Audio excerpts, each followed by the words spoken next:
You were never meant to hear this. That's not paranoia. That's design. Because some fires don't burn for warmth, some fires are built to erase. It was autumn, 1893, when the flames overtook Redemption Farm.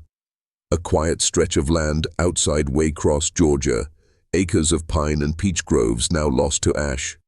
Locals say it was lightning, but they also say lightning doesn't strike the same place twice. And yet, this wasn't the farm's first fire. The building, 3 stories tall, whitewashed with windows barred not for protection but control, was a state-sponsored facility for wayward girls. But the records don't agree on who funded it. No founding deed, no architectural plans, no trace in official ledgers until after it burned. 14 girls were listed as residents. Only 4 were recovered. 2 died later in hospital custody. The others, never named publicly, were reassigned, relocated, repurposed. The state called it a corrective relocation. But what happened behind those gates was not correction, it was erasure. And the fire, it didn't destroy everything. It exposed something they never meant to dig up. Buried beneath the eastern root line, beneath twisted orchard soil and charred prayer books, was a rusted lockbox sealed with pitch. Inside, 4 pages. No names. Only sketches, symbols, and 1 sentence stitched by hand into linen. They fed us fire to quiet our soil. This isn't a ghost story. This is American infrastructure.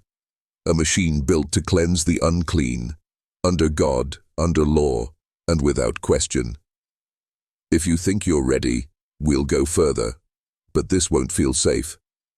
Because once you know, you can't unknow. And maybe that's the point. Welcome to Redemption Farm, where obedience was stitched, silence was sold, and fire was cheaper than truth. You've been living in the shadow of institutions like this your whole life. Only now, we begin to light the match. Let's begin. They called it redemption because that's what made it holy. Not justice, not healing, just the illusion that punishment, when performed with enough hymns, became divine. The Georgia Redemption Farm for girls was not listed on any official census until 1894, a full year after the fire. No tax records, no board of trustees. Only a postmarked letter sent from Savannah to a Reverend Elias Dandridge. The girls arrived. Soil appears malleable. Baptisms to begin Monday. No other documentation survives, or rather, none was meant to. The land itself had a reputation long before the farm was built. In 1869, it was a Confederate field hospital. After the war, it sat abandoned, left to rot beneath moss, fire ants, and wild peach trees. Locals stayed clear. They said the ground was too wet with things that don't rise right. But in 1889, the land was purchased, quietly, by a trust connected to the Georgia Society for Moral Advancement. No public deed, just an escrow transfer, and a signature that simply read HLS. That acronym appears again, burned into the underside of a chapel pew recovered from the ruins. Hand-carved beneath layers of charred wax, beside a name etched in shaky script, Dinah R., age 13. She was not listed among the survivors. A letter from a neighboring farmhand, dated March 1892, describes redemption as quiet but not still. The windows sing at night. Sometimes we hear humming. Other times we hear nothing, like a hole too wide to fill. There are no photographs of the interior, no floor plans. But a rough sketch found in the attic of a nearby church shows a layout with 3 dormitory wings, 1 greenhouse, and a central chapel labeled Sanctification Room, Entry Restricted. According to oral records collected by a teacher named Lucinda McCall in the 1940s, some of the girls who survived refused to speak of the room. One, when asked, simply wept, and Dr. see a circle in the dirt. Inside it a cross. Inside that a flame. When Lucinda pressed her, the girl, then in her 60s, whispered, "They said we were too dry, that only fire makes soil receive." This was not redemption. This was ritual. a calculated cycle of obedience through suffering. Fire was not the accident. Fire was the design. You felt the edges of this system your entire life. In schools, in sermons, in systems that smile while they strip you clean. This farm was not the beginning. It was a refinement chamber, testing how far control could stretch before a girl disappeared into silence, and some never came back. The girls sent to redemption weren't criminals. They weren't even dangerous. They were inconvenient, labeled as insolent, fast, morally confused, or simply talkative. Their crimes were not theft or violence, but non-compliance. One girl, 15, was committed for failure to remain seated during scripture, another, 12, for singing secular hymns, and one, unnamed in all records, was sent after refusing to wear gloves at communion. These weren't punishments, they were quarantines. A way to remove girls from public view before they could grow into women who asked questions. Because a disobedient girl becomes a difficult wife. A difficult wife becomes a failed family, and a failed family disrupts the architecture of control. So they removed the pieces early, before the system had to answer for them. At redemption, intake began with something called the tempering. It was not medical, it was not psychological, it was something older. Each girl was brought to a tiled room, records call it the font. There, she was made to kneel on stone while a serum was administered. 1 drop on the tongue, 2 on the crown. The dropper was carved bone, etched with 3 initials, SMF, still unidentified. The serum's ingredients remain classified. But lab results conducted on residue found in the ruins suggest a compound derived from Solanum dulcamara, bittersweet nightshade, combined with mercury sulfide and an opiate binder. What it did was simple. It made the girls forget what resistance felt like. But not all of them forgot. In 2005, a backhoe struck a concrete slab beneath what used to be the chapel foundation. Beneath it, a cavity filled with scorched hymnals, broken cuffs, and 13 glass vials, each one labeled with a number. No names. But inside, small slips of linen soaked through and blackened with ash. The lab recovered 2 inscriptions. One read, "I was quiet and still they took more." The other, shorter, more jagged, read simply, "Fire eats sin." That's not scripture, that's dogma weaponized. Purity enforced by sedation, redemption by obliteration. You were taught that these institutions were rare, that they were mistakes, historical anomalies, but they weren't. They were prototypes, the first bricks in a much bigger wall. They wanted to know how easily a voice could be erased, how memory could be softened, how the female will could be broken before it ever knew its strength. Redemption Farm wasn't just a reform school, it was a laboratory. And you're only beginning to see what they were really testing. You need to understand, the walls of redemption didn't just hold back girls, they echoed. And what they echoed wasn't screaming. Not always. Sometimes it was laughter. Shrill, sharp, out of place. Because even within systems built for obedience, something else always survived. Defiance. In 1947, a girl named May Colton was admitted for pathological insubordination. She was 13. Her file, one of the few that survived the fire, lists 38 infractions in her first month. Most involved song. May sang when she wasn't supposed to, in the halls, during meals, even while scrubbing the reflection rooms. She had no hymnal.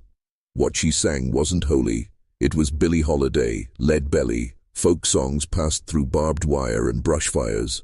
One matron called it music of the devil, another, a kind of spell. But May wasn't casting spells. She was remembering, holding on to something no serum could erase. And that made her dangerous. So they tried the stillness protocol. This was a punishment designed to erase not just behavior, but rhythm. Girls were placed in sensory deprivation, dark rooms, no sound, No movement. Just a metronome, ticking at a pace just slow enough to unnerve, just fast enough to deny rest. You sat. You breathed. You counted the ticks. If you moved, the count reset. May lasted 19 hours. When they pulled her out, she had bled from the nose and bitten through her tongue. And still, she sang. Witnesses say the first words were indistinct. Hummed, almost like she was tuning herself. But by the time they strapped her down, she had found her pitch. It wasn't defiance anymore, it was instruction. The other girls began to hum with her. Low at first, then louder. A matron was quoted in the 1952 Internal Review. They sang with no air, they sang with no mouths, and I swear one verse rhymed with my name, and I had never told them my name. That review, along with May's record, was sealed under a federal protection order in 1973. But here's the thing, you can still hear that verse. In a recording made on reel-to-reel tape by an anthropologist who visited the ruins in 1992. The tape was never published. But its waveform analysis reveals a strange pattern, not musical, not mechanical, but biological. Like something inside the sound was still alive. This wasn't just rebellion, it was resonance. Proof that memory can outlast trauma. That rhythm survives where language fails. And the more you study it, the more you realize. May wasn't the only one who remembered the melody. There's something you have to accept before you go deeper. This isn't about ghosts. Not really. Ghosts are simple echoes, residual heat. But Redemption Hollow didn't echo, it transmitted. In the fall of 1954, a team of psychiatric interns from Ohio State was sent for a 3-week rotation. It was meant to be field training. Observe, document, report, but only one of them finished the program. And what he reported was silence. Not silence like peace. Silence like an engine turned off mid-flight. A sudden stop. Dr. Harris Lederman, 22 at the time, wrote a letter to his advisor 2 weeks after returning. Sir, I observed no psychosis in the girls, no disorder. What I saw was a synchronized absence, like they had collectively decided to hold their breath and never exhale again. He described meals where no one chewed, walks where no feet touched gravel, eyes that never blinked, and most disturbingly, dreams that overlapped. Harris shared a room with another intern, Julia Wren. They were both skeptical, until the third night, when Julia sat up at 3:04 a.m. and whispered, "She's under the floor again. Don't answer her this time." Harris had had the exact same dream, a girl under the boards, calling, not crying, calling, and the next night another dream, same girl, same words. Except this time she said something new. "I know which one of you has the match." Julia awoke with burns on her palms. Harris, nosebleed. Both of them refused to go back. But they weren't allowed to leave early, so they recorded everything, on reel, cassette, film, pencil. They documented how each girl's posture subtly aligned over time, how every movement was mirrored across dormitories, how, even when isolated, the girls tapped in unison, not Morse, not code, heartbeat. And on the 15th day, one girl, Emma Lee Cross, looked directly into Julia's camera and said, "You think we're the patients, but we're the treatment." That footage was never aired. In fact, the entire rotation was stricken from the university archives. Julia Wren left psychiatry. Harris Lederman joined the clergy. Neither ever spoke of redemption again. But that camera, the one Emma Lee looked into, it still works, and every reel it records, even today, starts with a frame that shouldn't be there. A girl's face, mouth closed, but smiling. It's not Emma, and she's never in the room. Let's go back. Not to Redemption Hollow, but to before. 32. The property wasn't a hospital. It wasn't even a house. It was a tower. the kind no one builds anymore. 6 stories tall, but only 1 room per floor. No windows, no official address, and no known builder. Locals called it the Griever's Spire. Children weren't allowed near it. Animals refused to approach, and for 30 years not a single soul claimed ownership, until the day a woman named Margaret Eloise Cottrell moved in. Alone. No family, no records, only a box of notebooks and an antique metronome. Neighbors said she walked in with white gloves and a grey veil. Always grey, even in summer. And though no one saw her shop, eat or speak, every night at exactly 2:17 a.m. a sound came from the tower. Click, click, click. Pause. Scratch. Not scratch like furniture. Scratch like quill on bone. When the county tried to investigate, Margaret sent a letter. If you enter uninvited, you'll document the wrong thing, and you'll never leave knowing the difference. They left her alone. But here's where the thread begins to fray. In the winter of 1935, 4 girls disappeared from a school in nearby Parsons County. No ransom, no signs of struggle, just a shared note on each of their desks. Don't follow her hands. A year later, the tower was abandoned, the door left open. Inside, the metronome was still ticking, and in the top room, 6th floor, they found Margaret's gloves folded beside her veil. No body, just one final page in her notebook. The girls can't stop now. Not after what I taught them. Rhythm is a promise. Even death keeps time. Within 3 months, the county repurposed the tower, stripped it down to its foundations, built something new, something that could hide in plain sight. A hospital for girls, isolated, forgotten. They named it Redemption Hollow, to make you the same. It was about healing. But names are just covers. Sometimes they're warnings dressed as invitations. So ask yourself this: if those girls were never found, and if Margaret never left, what exactly was redeemed in Redemption Hollow? The first girl brought to Redemption Hollow was named Sarah Winnett. She was 8, quiet, from a coal town where no one asked questions and no one got answers. Her record said she suffered from unprovoked seizures and rhythmic hallucinations. But the doctor who signed the intake form, Dr. Glenn Moran, didn't exist. The state archives proved it. No license, no birth, no death. Just a name that appeared once and never again. Sarah arrived in winter, 1937. By spring, nurses said she could mimic any sound. Birdsong, a fire alarm, the exact voice of the head nurse's husband who died 2 years earlier. The voice scared her so much she ordered the nurse to sedate Sarah daily. But sedatives didn't work. Sarah would lay still, wide-eyed, whispering to the ceiling, "She's walking again. Upstairs, left foot, right foot, drag, stop." Nurses checked the upper floors. No one was there. No girl was walking. No reason to believe Sarah, until another patient began saying the same sentence in the same tone on the same nights. Her name was Joanna Lill, age 10. She wasn't from Sarah's town, didn't know her before the hospital. Yet the moment they passed each other in the corridor, they whispered the same words in unison.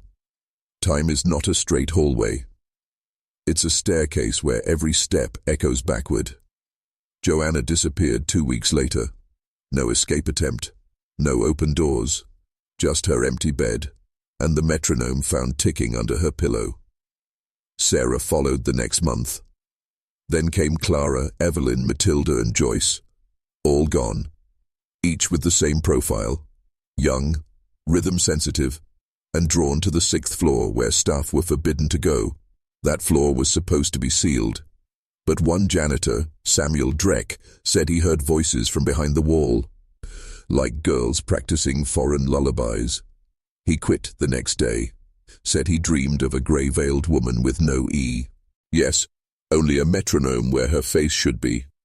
"She watches us keep time," he wrote in his resignation note, "but the moment we stop counting, she starts."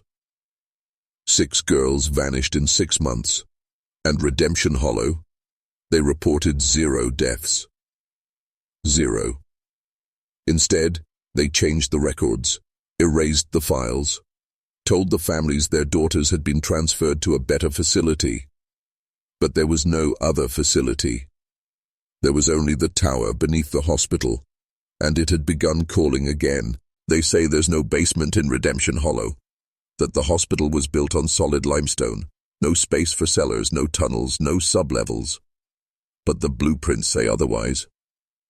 In a sealed archive from 1929, one diagram shows an unmarked shaft dug 30 feet below the east wing. No staircase, just a crude elevator, powered by a clockwork crank. Only one note beside it: do not enter if the rhythm begins without you. When local journalist Marla Hensley uncovered this document in 1981, she requested access to the hospital grounds. She never came back. But her tape recorder did, found hanging from the gate 2 nights later, still running. The first 2 minutes are static. Then the sound of gravel underfoot. Then her voice trembling. It's colder down here. There's no light, but I can hear it. Tick, tick, tick, like 100 clocks, all out of sync. The last thing she says before the tape cuts out: something's breathing behind the walls. It's not human, and it knows I've... Click. The rest is silence. Until exactly 33 minutes later, when a new voice speaks. Not Marla's, not male or female, just this. We borrowed the daughters. We lent them time. Now time is broken. They must give it back. Authorities dismissed the tape as a hoax. But 2 months later, an elderly nurse, Helen Bragg, confessed in a retirement home. She'd worked at Redemption Hollow for 42 years, said the basement wasn't for storage.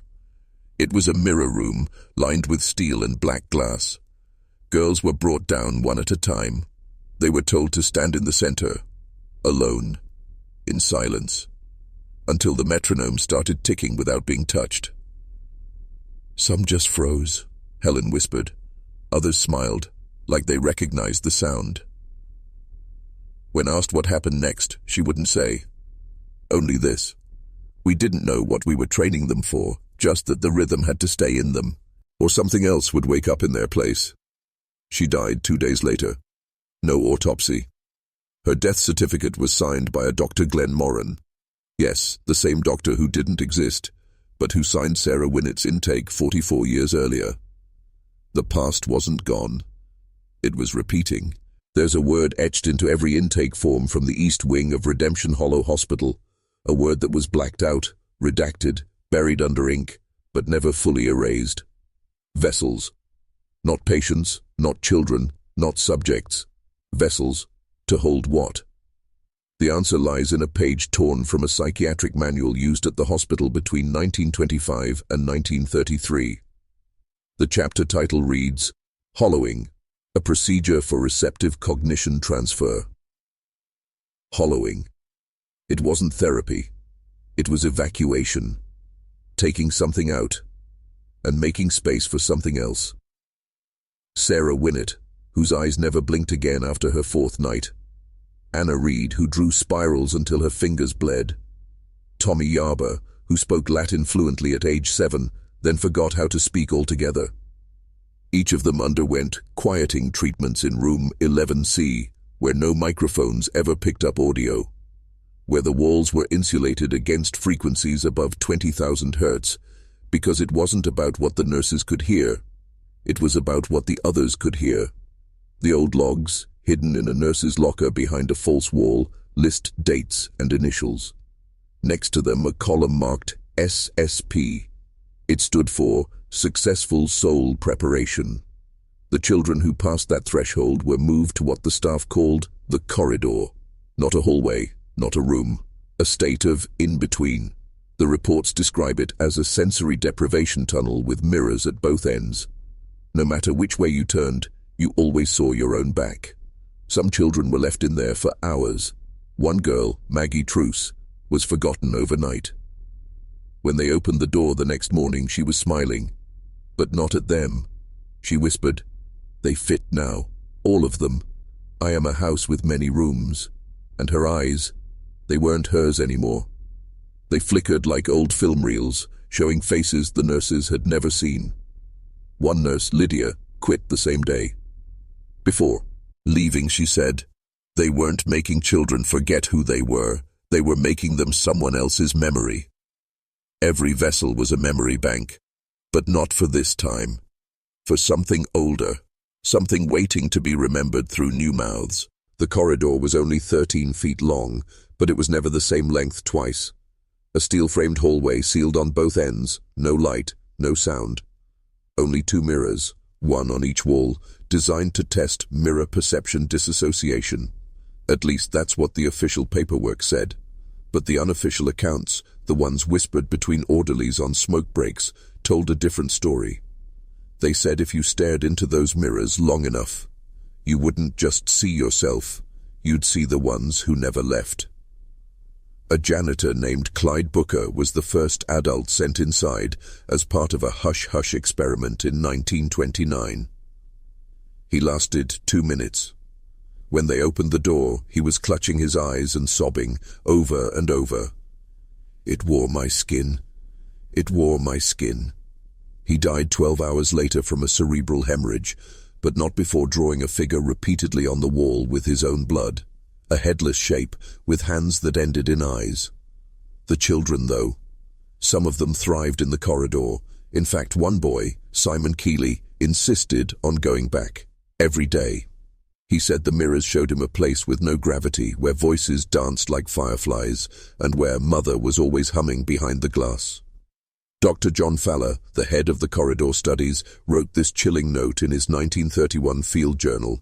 "Simon no longer blinks. He claims the mirrored version of himself took the need to sleep. He is always awake, always watching.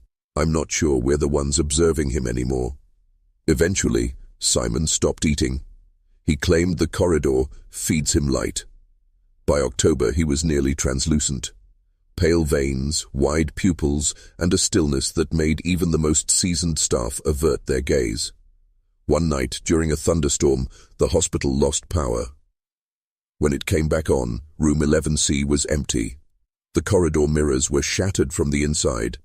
But no blood, no footprints, only Simon's voice, recorded on the static hissing intercom saying, "Now you're the reflection."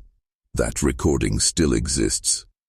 It plays by itself every year on the night of October 17th, the date of the corridor's last documented use.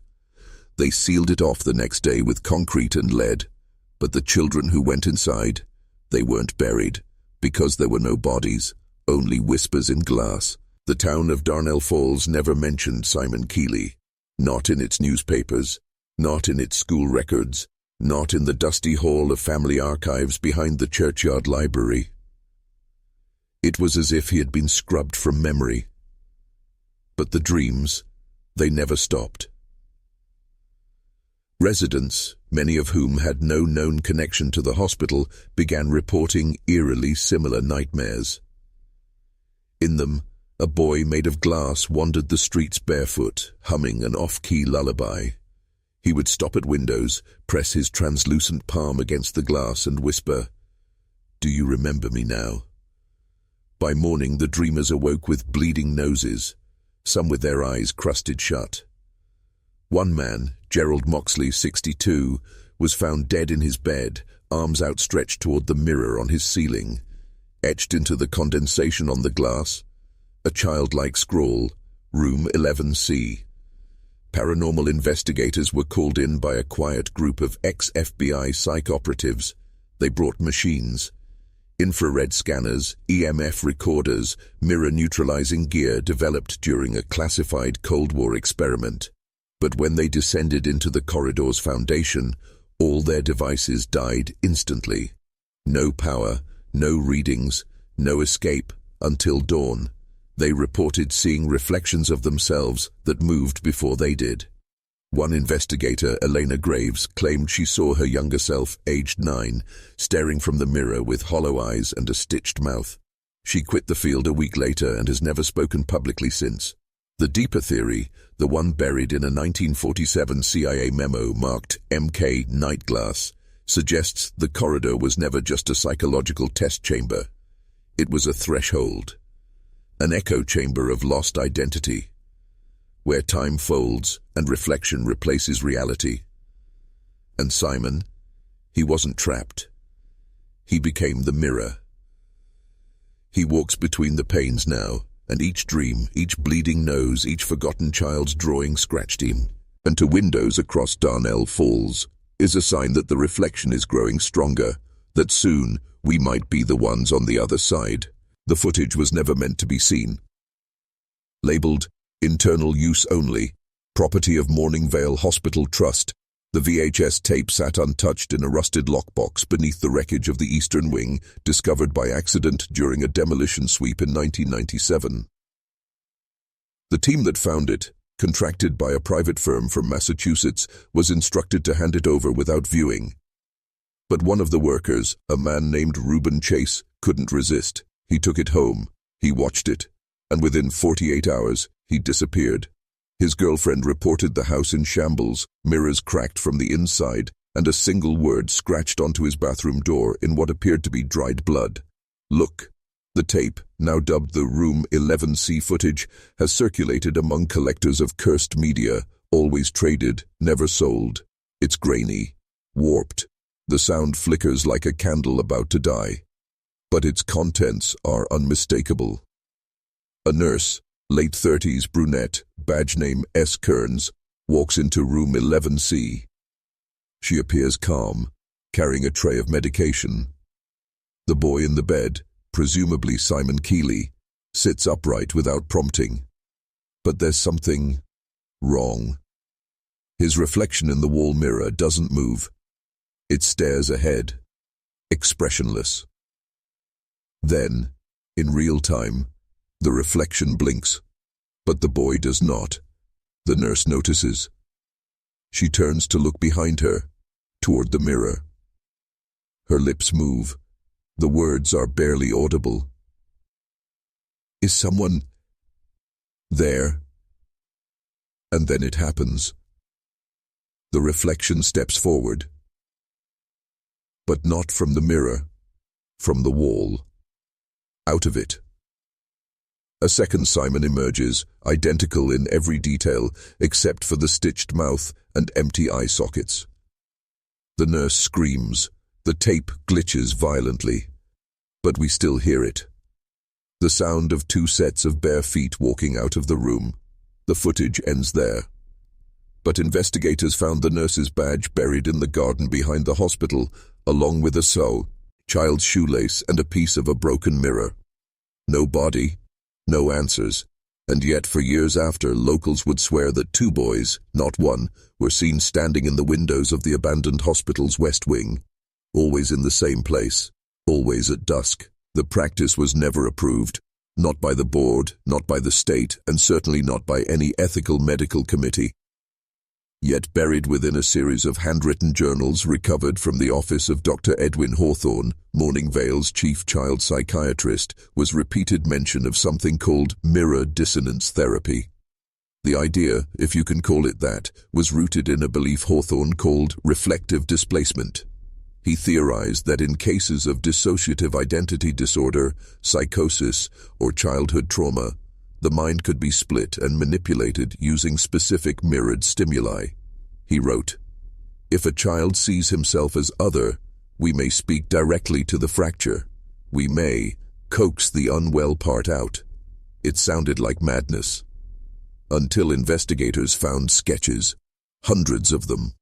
Crude, childlike drawings with jagged edges and red crayon scrawled into the page so deeply it tore through.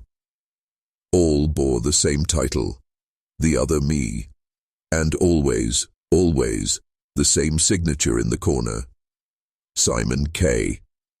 According to the journals, Simon was patient zero in Hawthorne's trials. The records say he was subjected to daily mirror sessions. He would be seated in a darkened room, surrounded by antique mirrors placed at calculated angles, while recordings of his own voice played back distorted through a modified reel-to-reel player. The goal, to invite his double into presence. By week 5, Simon stopped speaking altogether. By week 6, Nurses reported him being in 2 places at once, caught on hallway security cameras walking left and right at the same time. One nurse allegedly saw Simon in her peripheral vision while treating another patient, but when she turned, he was behind her, not near, not running, just there, smiling. She left her post that night and never returned. Within the final pages of Hawthorne's journal is a frantic passage, the handwriting unhinged. The boy is not alone. He brought something through. Not a reflection, not even a twin. Something worse, something that remembers me. Hawthorne's body was never found. His office, however, was scorched. A single mirror remained, shattered but arranged neatly in the center of the floor in the shape of an eye. In the official county records, Morningvale's psychiatric wing was constructed in 1924. An emergency expansion after a typhoid outbreak overwhelmed the town's modest hospital. But a retired civil engineer, Harold Denton, now 88 and legally blind, insists that foundation was already there. He remembers it vividly, because as a young apprentice in 1951, he was tasked with inspecting the substructure after a series of unexplained sinkholes threatened the building's southern wing. What he found, according to his personal field notes, later obtained in a probate dispute, was a network of subterranean halls paved in black stone. No one could identify the material. It absorbed light, he wrote. Flashlights would dim as they descended. Some would simply fail. But stranger than the construction was the engraving. Just below the southern staircase, Denton uncovered a wide door with no hinges and no handle, only a carved inscription across the lintel in Latin. Speculum habet memoriam. The mirror remembers. He submitted the finding. His superior dismissed it as a prank and ordered it resealed with concrete. But Denton never forgot. In 1976, when the town voted to demolish the wing due to budget cuts and transfer all psychiatric patients elsewhere, something odd happened. The entire proposal vanished. It didn't fail. It disappeared. No voting records, no county logs. Not a single scrap of paper related to the vote could be found. When a local journalist, Claire Harden, tried to investigate, her home was broken into. Only one thing was taken, her audio tapes from an interview with a former nurse who had worked under Dr. Hawthorne. Claire's last published article ended with a chilling line. It's not just a building, it's a boundary. And someone, or something, wants it to remain sealed. Some believe the chamber Denton discovered wasn't a storage vault, or even an early part of the hospital at all. It was a trap, a structure designed to lure and hold what slipped through Hawthorne's experiments. And it may not have been the first time Morningvale tried to hide it. The Morningvale orphanage fire of 1892 is officially classified as accidental. A lantern knocked over during a thunderstorm supposedly ignited dry curtains. Within 20 minutes, flames engulfed the entire west wing. But what made this fire unforgettable wasn't the blaze, it was the aftermath. 42 children were never recovered. No remains, no ash, no bone, just their names in the ledger, and 42 empty beds. Firefighters who responded claimed the heat in the building wasn't natural. One said it felt like stepping into a furnace that breathed. Another quit his job that same night and moved to Canada, telling his wife, "It was looking at me. I don't know what it was, but it was looking at me from the mirror." The mirror. Room 7B of the orphanage's west wing was known among the staff as the Red Room, not for its wallpaper, but for the way children drew it in crayon, always glowing red. They said it was where Miss Eva taught them the mirror game. Miss Eva wasn't on the payroll. She wasn't a volunteer. In fact, she never existed. But dozens of children mentioned her by name in diary entries and letters. One note, found after the fire, was scrawled in a shaky hand and folded beneath a bed. "Miss Eva said we're going home tonight. Through the mirror. I hope Mama's there." The mirror game allegedly involved sitting in complete darkness and whispering truths to a full-length mirror. The mirror would then show you your real face, or worse, who you were before. Only one child survived the fire. Her name was Lila June, age 10. She was found a mile outside of town at dawn, barefoot with scorched fingertips and the same phrase repeated over and over. "She's still hungry." Lila was institutionalized the next day in Morningvale, and that's where the loop begins. Room 7B's mirror, removed after the fire, ended up in the psychiatric wing's long-term isolation, N cell. It's still listed in the hospital's inventory as item number 01M, decorative wall mirror, cracked. But it's not cracked. Visitors claim to see movement behind the glass, breath on its surface, and once, their own reflections smiling back when they weren't. The mirror that once hung in room 7B of Morningvale Orphanage was not American in origin. It was traced back to Württemberg, Germany, 1654, to a manor house owned by Count Elias Richter, a reclusive nobleman known for two things: his obsession with immortality and his family's disappearance without a trace. The mirror had a name even then: Der Seelehüter, the Soul Keeper. Crafted by a condemned artisan named Henrik Voss, it was forged not from silver or bronze, but a reflective alloy whose exact composition was never replicated. Voss was a practitioner of alchemical rituals, and he didn't build mirrors to reflect your face, he built them to reflect your soul's hidden shape. According to journals recovered from the ruins of Richter's estate, the Count would sit before the mirror for hours, staring into it during candlelight vigils. He believed the mirror was a passageway, a thin veil between this world and another, a place he called Die Immerkammer, the forever room. His servants reported hearing voices in the hall at night, whispers in languages no one recognized. One chambermaid reportedly tore her own eyes out with a dinner fork, shouting, "They're all behind the glass, their eyes are not human." Then, on the eve of October 31st, 1654, every soul in the estate vanished. No struggle, no blood, just an untouched supper still steaming on the table, and Count Richter's final entry in his journal. "She has shown me my truest form. I understand now. To live forever is not to stay here, but to go beyond. I will follow her through the mirror. I will become." The mirror was sealed in an iron crate, locked in the cellar of a nearby monastery for 120 years before being stolen during the Napoleonic Wars.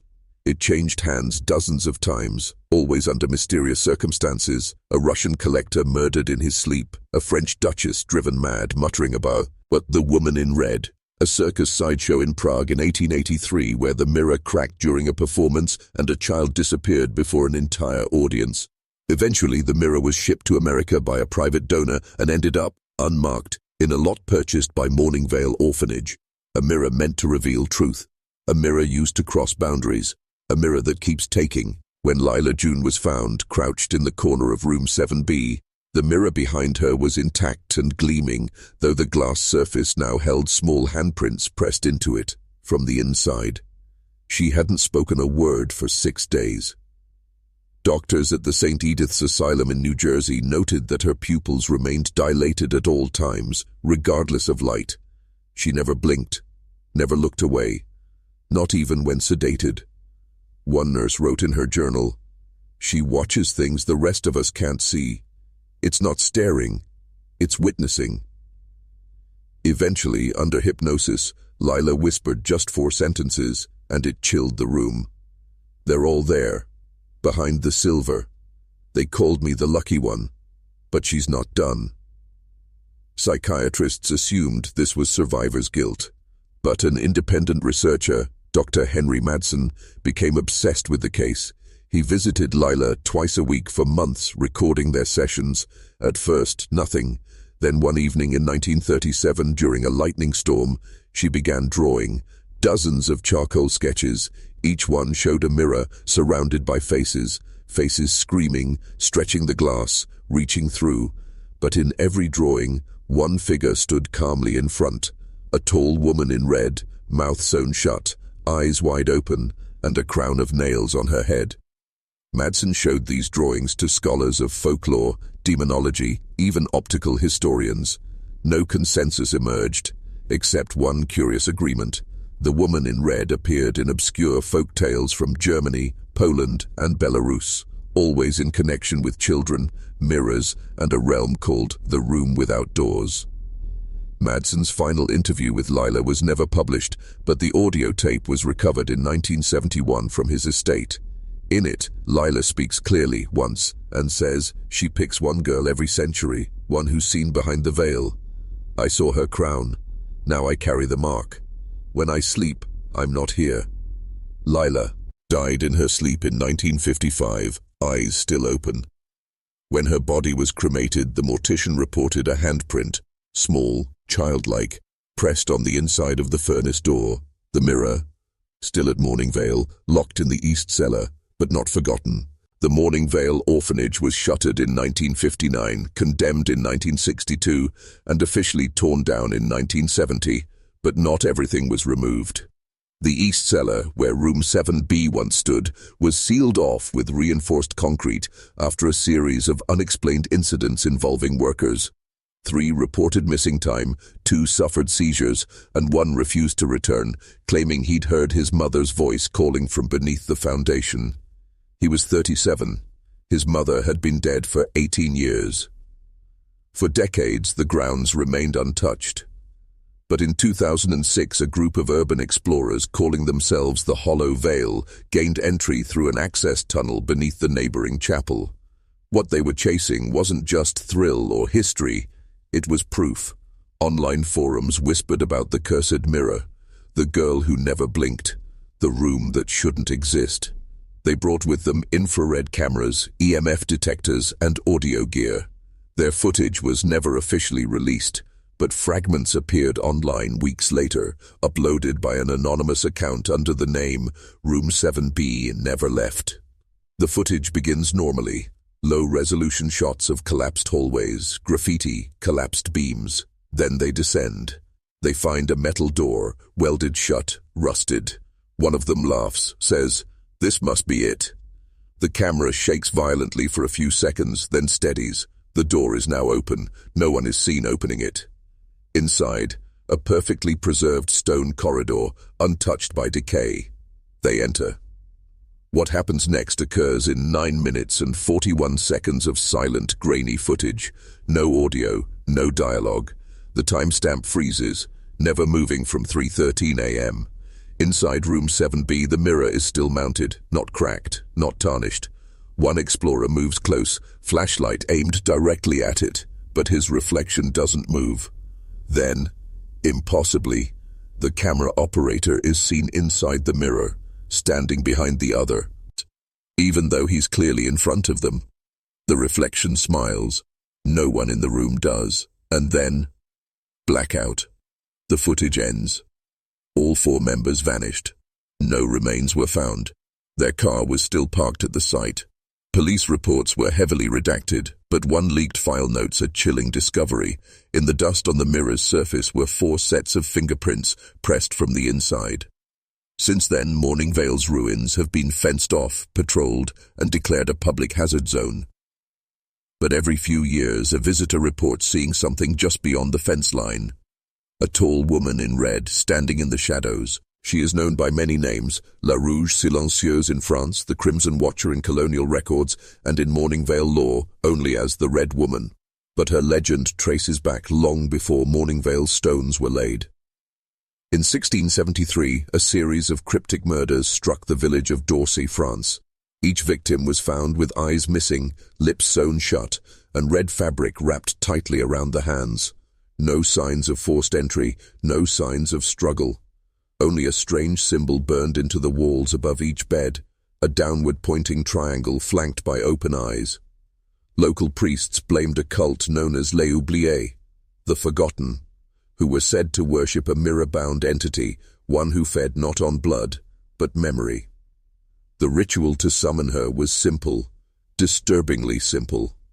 Stand before a mirror, light no candles, speak no words, bleed only a drop. Then wait. What followed was different for every summoner. Some claimed to see a woman cloaked in red standing behind them in the reflection. Others said they awoke days later, disoriented, with entire portions of their memory erased. Siblings forgotten, names lost, language itself scrambled. One account, from a nobleman named Jules Lafont, describes waking in a house he did not recognize, with servants calling him by a name that was not his. When he looked into a mirror, he did not recognize his own face. La Rouge Silencieuse had taken his identity and left his consciousness in the mirror. Flash forward 250 years. In Morningvale, the first known reference to the Red Woman appears in an 1897 psychiatric journal detailing the delusions of a young girl named Elsie Penn. She was found in room 7B, hiding in the crawl space, eyes wide open, refusing to blink. Her only repeated phrase, "She said I could stay if I gave her someone else." Elsie had no family, no recorded history before entering the orphanage. She was never adopted, and at 11, disappeared entirely. The Red Woman was no longer just summoned, she was choosing replacements. And now, decades later, the pattern repeats. Tourists claim to see her in the windows. Paranormal groups record red glows in camera glitches, but most chilling of all are the emails. Since 2017, former residents of Morningvale, or people claiming to be, have sent cryptic messages to local historical societies. Each email ends the same way. "If you see her, don't look in the mirror. It won't be your reflection." It began with a photograph, faded, torn, and time-stamped October 11th, 2003. A girl no more than 8 years old standing barefoot on the third-floor balcony of Morningvale Orphanage. Her name was Clara Winslow, and until recently no one remembered she existed. No birth record, no foster papers, just the photo and a scribbled note on the back. She talks to the woman in the red. "I think she's next."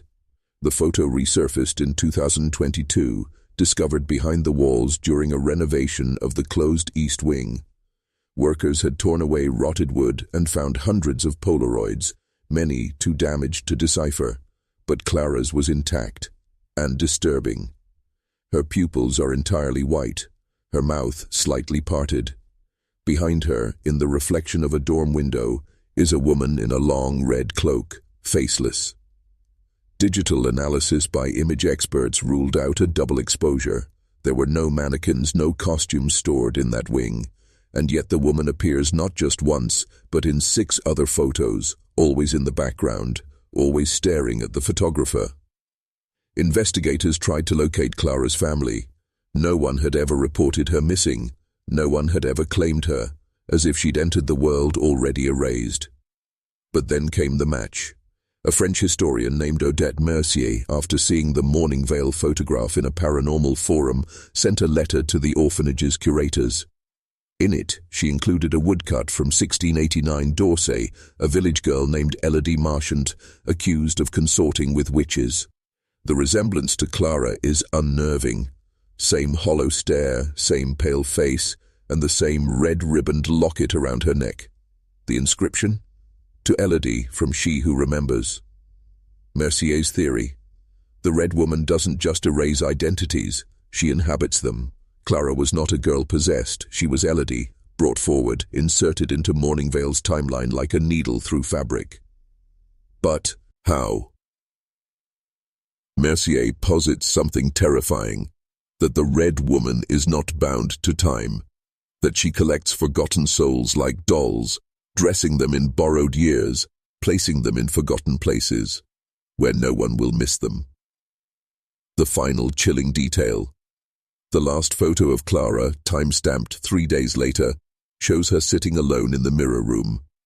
Only, she's not facing the camera, she's looking into the mirror. And behind her, nothing. Only the red cloak, gently falling to the floor. It wasn't just Morningvale. By 2007, paranormal investigators began cross-referencing the architectural plans of orphanages built between 1850 and 1950 across Europe and the Americas. Shockingly, over a dozen of them, spanning from Belgium to Boston, shared identical blueprints for a mirror room, down to the placement of a 7-sided window facing true north and a circular platform in the center. No 2 orphanages claimed the design, yet every one of them suffered at least one unsolved child disappearance within the first 10 years of operation. The mirrored rooms, always sealed after the vanishings, were dismissed as reflection therapy chambers, a psychological tool from a long-discredited 19th century doctrine. But deeper records suggest something far more sinister. It was a Paris-based financial entity, known only as Banque des Eclipses, that funded every single one of those orphanages. Publicly dissolved in 1904, the bank's real activities were cloaked in silence. But an internal memo unearthed in the ruins of a burned-down Marseille archive included one chilling statement: "The mirrors must remain aligned. The conduit is not yet sealed." She remembers. Attached to that memo, a portfolio stamped with the insignia of an even older organization, Les Oubliés, translated as The Forgotten Ones.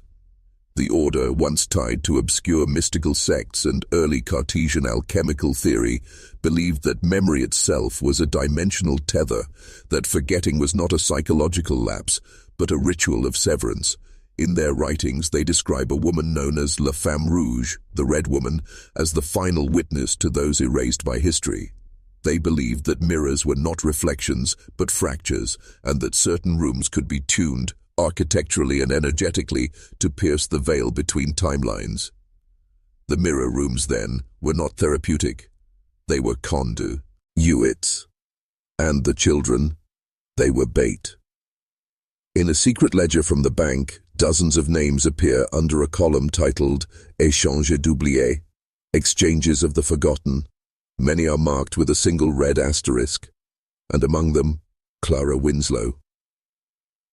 That ledger was found in the wreckage of St. Celine's Home for Girls, destroyed in a fire in 1911.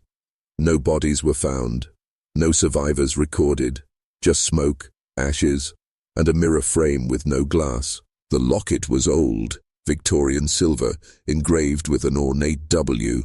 Inside, a faded photograph of a little girl standing before a mirror, but in the reflection she wasn't alone. Behind her stood a woman in red. Not a blur, not a trick of the light. This woman was vivid, detailed, and terribly aware. Her eyes locked onto the photographer, mouth parted in a grimace that looked almost like a warning. This photograph shouldn't have existed. The film type used wasn't introduced until 20 years after the mirror room had supposedly been sealed. The team handling the discovery, Dr. Marin Ishikawa, paranormal archivist, and Julian Redd, a linguistic anthropologist, were well versed in anomalies. But what they found embedded inside the locket's hinge mechanism changed everything. A micro-etched code, EUL 717R, matching the forgotten classification tags from the Banque des Eclipses archives in Marseille. The code confirmed it. The Morning Vale mirror room was one of only 3 open conduits ever constructed, and it was still active. As Julian attempted to decipher the remaining script inside the locket, Marin began cataloguing the bones found beneath the floorboards, a total of 9 hands, all child-sized, arranged in a perfect circle, each holding an object: a marble, a key, a torn book page, a tooth, a spool of red thread, a pine cone, a thimble, a nail, and finally a second locket, sealed shut with wax from 1902. They had stumbled onto a ritual, an offering perhaps, or a lock. But why 9? Back in Morning Vale's town hall records, an anomaly surfaced. On July 17, 1902, a new law was passed requiring orphanages to maintain 9 symbolic keepsakes per child under their care. A regulation that appeared nowhere else in state or federal legislation. The law was repealed the following year with no explanation.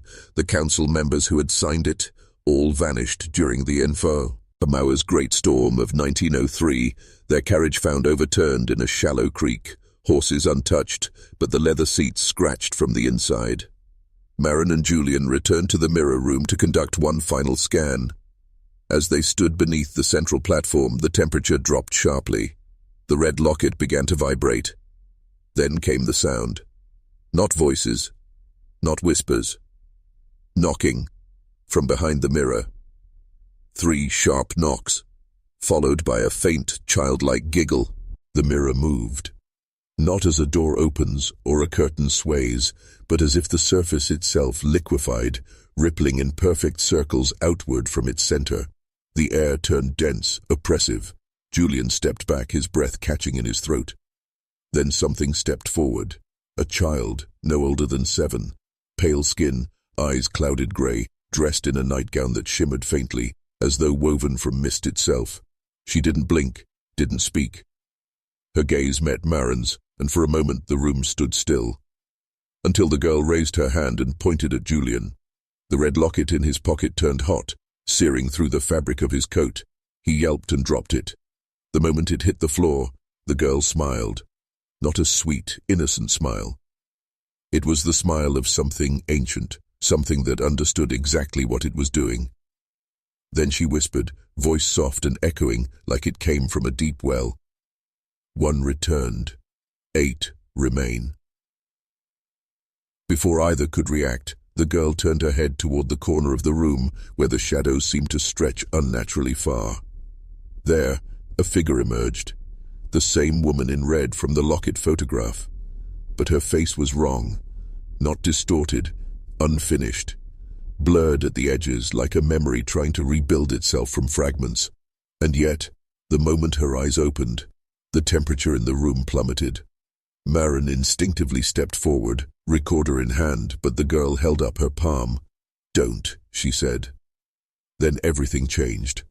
The mirror cracked, not from force but from within. The fissures spread in deliberate lines, forming a sigil Maren recognized from her studies in esoteric symbology. It was the mark of Israfel, the forgotten intermediary between mirrors and souls, thought to be pure myth. Julian's breath fogged. His fingers twitched. "I can hear them," he said, his voice hollow. "All 8. They're waiting. Behind the glass." The woman in red moved toward the sigil. As she stepped through the mirror's surface, her features began to stabilize. The unfinished face became clearer, until Maren screamed. It was her own face, older, weathered, eyes wide in silent warning. Julian pulled Maren back just as the mirror shattered completely. Glass flew outward, yet not a shard touched them. The red locket, still glowing, lifted from the floor and floated midair. The child's voice rang out one final time. She was the first. You will be the last. The room went dark, and silence returned, except for the gentle sound of a second mirror somewhere nearby beginning to hum. They didn't sleep that night. Not because they were afraid, though they were, but because sleep refused to come. The house breathed. Its walls pulsed faintly with a sound too low for the human ear, but one they could both feel vibrating in their teeth and bones. Julian sat at the base of the stairs, the red locket now cool and silent, resting between his palms like a forgotten relic. Maren paced. She didn't ask what he meant earlier, about the voices, about the 8, but he could see the question burning behind her eyes. "I didn't imagine it," he said, his voice raspy. Maren turned. "I know. I saw her too. And she looked like me, Julian. I don't think it was just a warning. I think it was you. From later." That silence again. Outside, the wind had stopped. The forest stood like an oil painting, still, detailed, unnatural. Even the insects had gone quiet. Julian reached into his bag and pulled out the journal again, the one they found in the trapdoor room filled with notes from Sarah Arlen. He flipped through the final pages, ones he'd skipped before because they were almost entirely unreadable. But something caught his eye now. A diagram, drawn in thick charcoal, depicting a house split in two, one side labeled now, the other then. At the center, bridging both timelines, was a crude drawing of a mirror. The caption beneath it was smeared, but one phrase could still be made out. "The mirror doesn't reflect, it remembers." Maren's breath caught in her throat. She grabbed the journal and flipped 2 pages back. Another drawing, this one a map of the house, except it was larger than the house they were in. There were extra hallways, extra doors, one labeled Room of the Last Name. "What does that mean?" Julian asked. She shook her head. "I don't know, but we need to find it." Suddenly, every light in the house turned on at once, flickering, buzzing, bright, enough to blind. The bulb above Julian exploded. He ducked. Sparks rained. Then, from upstairs came the sound of laughter. Children's laughter, dozens of them, light, airy, innocent, but looping, unnatural, like a recording playing on a broken reel. Maren and Julian looked at each other and, without a word, rushed toward the staircase. Whatever was waiting for them up there had been waiting a long time. And it was finally ready. The hallway upstairs had changed. Where once there were 4 doors, bedroom, bathroom, attic access and storage, now there were 7. The new doors didn't match. Some were carved in wood far too old for this house. Others had symbols burned into them. One was made entirely of rusted metal and pulsed faintly with a heartbeat sound, like it was alive. Julian stepped onto the creaking floorboards, flashlight flickering in his hand. The children's laughter had stopped the moment they reached the top. It was too quiet now. Maren approached the second door from the right, the one marked with a faint carved spiral. "This one," she whispered. "This was in the journal. Look, spiral means descent. Descent into what?" Julian turned the knob slowly. It didn't resist. The door opened into a stone staircase, spiraling downward into impossible darkness. They shouldn't have been able to go down. This was the upstairs, but logic had long since abandoned this place. They stepped inside. The air thickened as they descended, each breath heavier, each step quieter. The walls around them whispered, not words, just fragments of things people shouldn't know, memories they never lived, regrets they never earned. Finally, the stairs ended in a chamber that looked like it belonged underground in a cathedral or a tomb. A single chair sat in the center, beneath a beam of light that had no visible source. On the chair sat a man, or what used to be one. He was impossibly tall, bones stretched, skin thin as paper, his head lolled forward as if in prayer. A chain ran from his throat into the wall behind him. Julian's hand went to the locket. The chain rattled. Then the man spoke without lifting his head. "You've brought the key," he rasped. "Now choose who stays behind." Julian froze. Maren's voice cracked. "What?" "One must remain. The house demands it." "Why?" Julian shouted. "What? Behind us? Why this house?" The man lifted his face, and it was Julian's face. Older, hollow, eyes like dried wells. "Because you unlocked it. Because your bloodline never sealed it properly. Because time runs backward here and forward there, and someone must hold the thread." Julian stepped back. The walls pulsed again. The floor grew unsteady. "You must choose," the old Julian said, "before the house chooses for you." And far above, something massive began to move. The ground trembled as if something vast had turned over in its sleep above them. Dust drifted down from the arched ceiling. A low groan, like the earth mourning, rolled through the chamber. Julian and Maren stared at the figure in the chair. "You're lying," Julian whispered. "There's no curse, no bloodline, no thread." The old man, his older self, smiled. "There's always a thread. That's how the house catches you." Maren clutched Julian's hand. "We don't have to do this. There has to be another way out." "The door is gone," the old man said, and they turned. He was right. The spiral stairway had vanished. There was only stone behind them now. Seamless, cold, dead. Panic set in. "No, no!" Julian pounded the wall. "It was just here." Maren stepped forward, facing the older Julian. "Then take me. Let him go." The man didn't react. "It's not yours to offer." Suddenly, the light overhead began to flicker. The air grew colder, and from the shadows figures emerged, not fully formed, just shapes, outlines of people. Children, women, men, dozens of them, all familiar. Maren gasped. They were ancestors, faces from old photographs, sketches in the journal, all of them linked to this house, all of them trapped. "They stayed behind," the old Julian said. "They took the chair. The thread remained unbroken. That's why the house stands. That's why the gate stays closed." "The gate to what?" Julian asked. But the man only smiled. "To what watches from the hollow sky." Julian looked at the chair. A single silver key now rested on its seat. The chain was gone. "They want you to take his place," Maren said quietly. "That's what this is. Every generation. One stays." Julian's hands trembled. "If I take it, you get out. If you don't, we both stay." And then they heard it. A sound like breathing, but massive, hollow, not human, not earthly. A heartbeat that wasn't there, and from behind the walls, the sound of nails scratching. Dozens of them. No, hundreds. And in the echo of that scratching came the whisper deep and ancient. Choose. Julian's chest rose and fell in sharp, shallow bursts. His heartbeat no longer matched the one reverberating through the stone. It was out of sync, wild and human, alive. The old man leaned back in the chair, his eyes sunken yet still gleaming. You feel it, don't you? He said.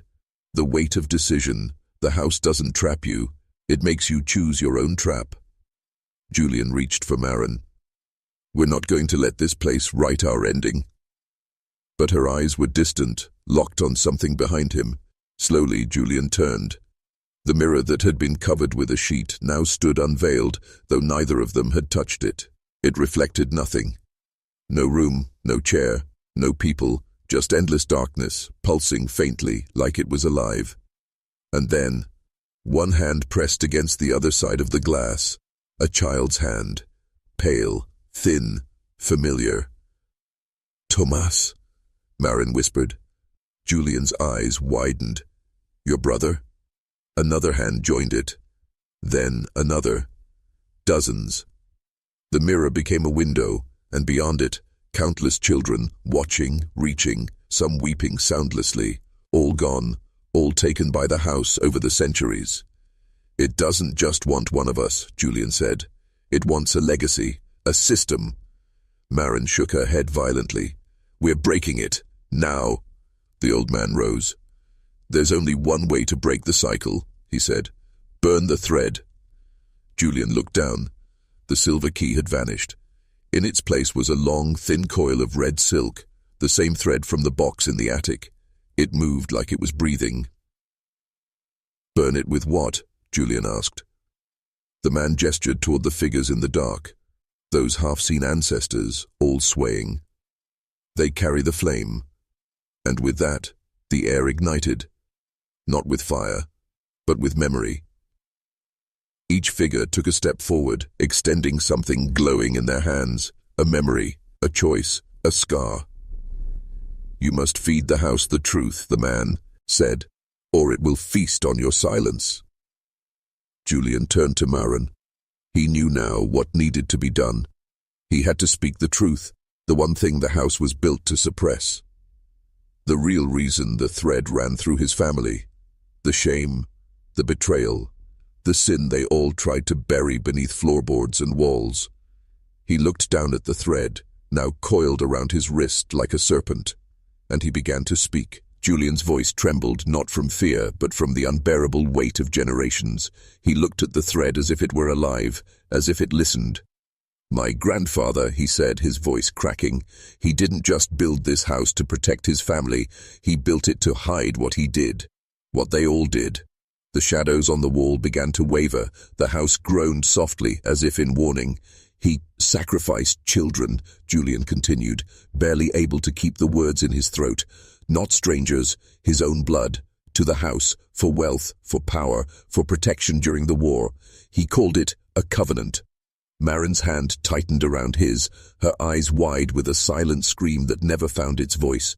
The mirror shook violently. Julian went on, louder now, as if each word struck a crack in the foundation. They told themselves the children were sick, or accidents. They lied, they murdered, and this house kept the secret. The thread hissed like a snake in flame. They named the house after the first child given to it, a boy named Elias, my great-uncle. He was 7. The floorboards under them began to bleed, not with blood, but with memory, faces, tiny flickering ghosts of children who had been forgotten, rising from the grain of the wood. They thought they could build on bones and never pay the price, Julian said, tears slipping down his cheeks.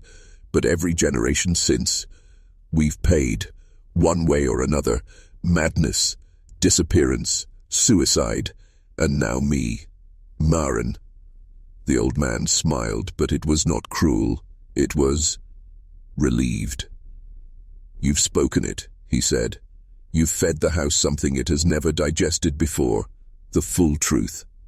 The mirror cracked once, then again. The children on the other side began to vanish one by one like light being pulled from the world. Julian dropped the thread. It didn't fight. It lay still. Then, without warning, it burst into foam. Flame. No fuel, no match, just memory alight. The shadows reeled back. The house screamed, not in sound but in sensation. Walls buckling, chandeliers swinging, floor trembling like the heart of a dying beast. Maren reached for Julian and held on as tightly as she could. The walls began to collapse. Not inward, not outward, but backward.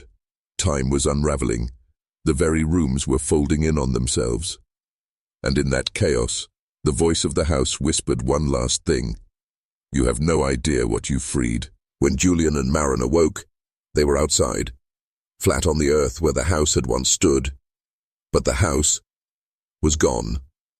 No rubble, no burnt wood, not even scorched soil, only wild grass growing untouched, as if no structure had ever rested there. Maren sat up slowly. Is this real? Julian didn't answer right away.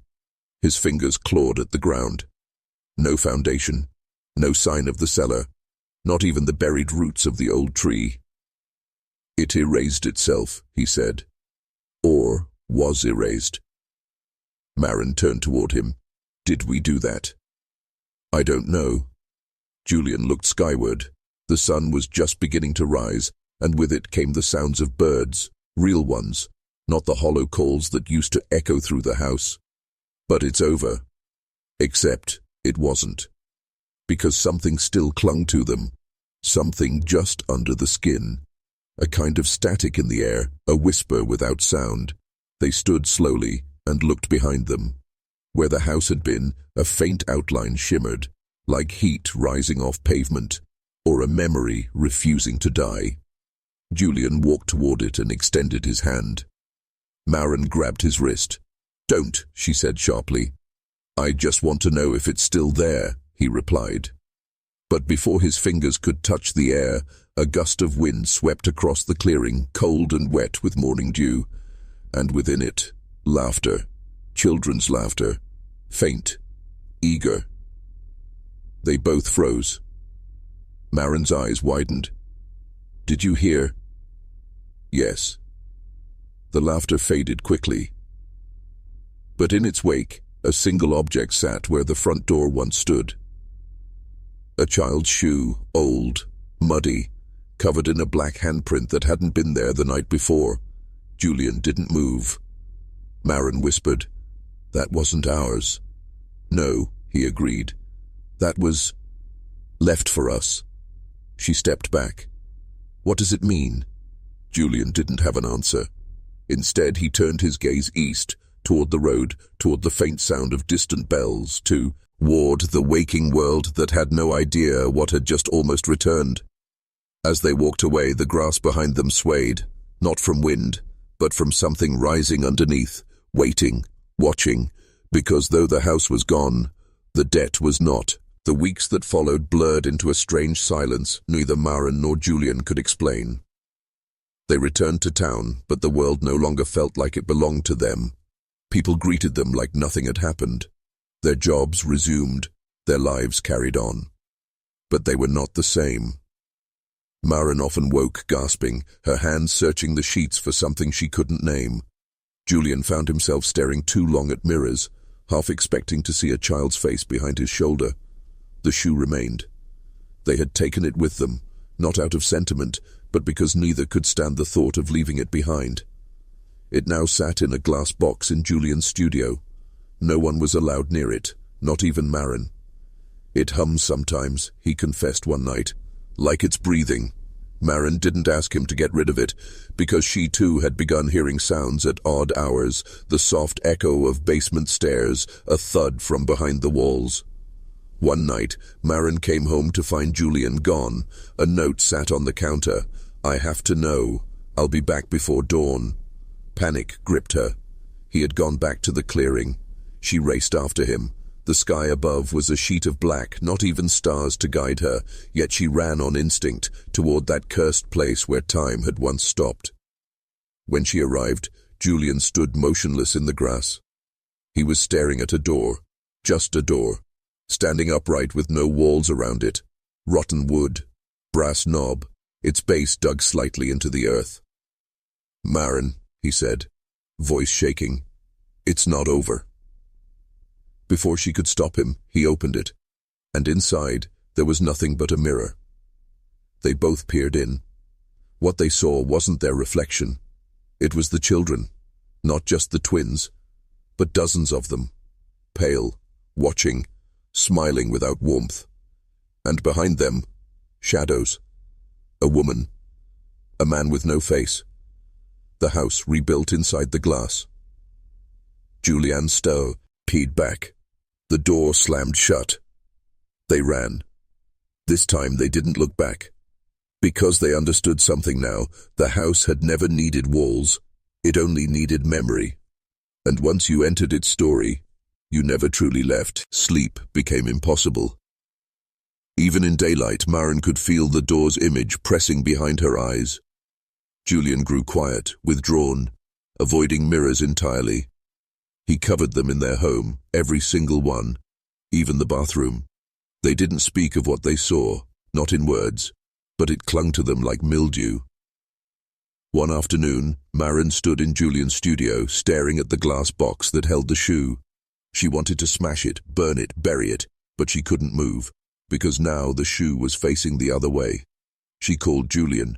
He stood beside her silently. Neither said it, but both knew. Something was coming through. That night, the lights in their house flickered. The air grew impossibly cold, and from the attic, they heard footsteps. Slow, barefoot, 2 sets. Julian grabbed a flashlight and climbed the stairs, Maren behind him. The attic door creaked open. Nothing, until the light flickered again and revealed chalk drawings on the walls, dozens of them. Children's stick figures holding hands with tall, shadowy shapes. Some had no heads. Others had horns. In the center, a drawing of Maren and Julian, 2 X's where their eyes should be. Then they heard a voice behind them, not loud, not angry, just curious. "Do you want to play?" They turned, but no one was there. From the darkness came a bouncing sound.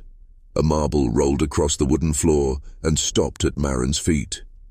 It was the same green marble they'd seen in the crawl space. Julian stepped forward, reached down, and screamed.